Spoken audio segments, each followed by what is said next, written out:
La pesca e l'acquacoltura in Veneto ripartono da Chioggia e lo fanno con un convegno nel quale prende forma Pescagri, strumento a sostegno del settore ittico targato CIA per la tutela, lo sviluppo e la valorizzazione che vede uniti i pescatori all'interno della Confederazione. I mesi passati sono stati difficili, i problemi da affrontare molti e complessi. Noi sosteniamo questo settore che è un po' in ombra, un settore che è poco considerato anche dalla politica e che in realtà è un settore strategico per il recupero della funzionalità del nostro Paese.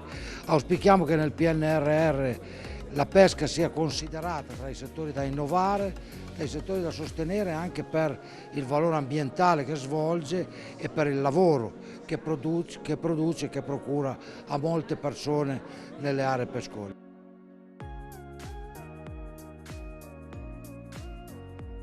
L'apparato, qui siamo in zona assolutamente turistica, tutto l'apparato turistico, ma non solo, quindi bar, ristoranti anche normali, di fatto per un anno quasi sono stati chiusi, anche per loro è stata una batosta perché la loro produzione ha avuto pochi sbocchi per certi versi, perché ricordiamo che i ristoranti in particolare qui della costa, ma non solo, fanno un grosso consumo di pesce ma soprattutto di molluschi, per cui è un prodotto base, diciamo, per quello che riguarda i nostri paesi costieri.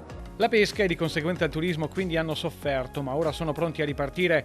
Guardare con fiducia al futuro è fondamentale per rialzare la testa al più presto e ridare valore al settore.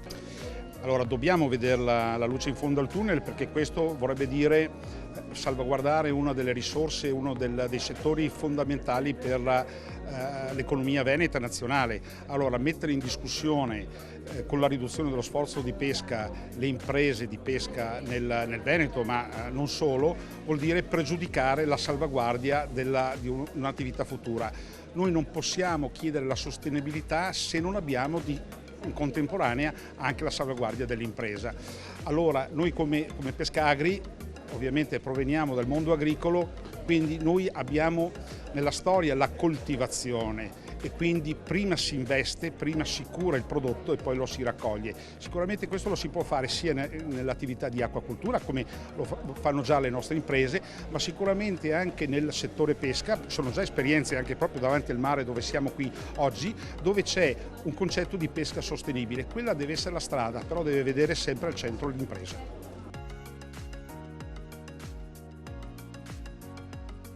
Un momento delicato da superare anche grazie alla vicinanza istituzionale, nazionale, ma anche e soprattutto della Regione Veneto.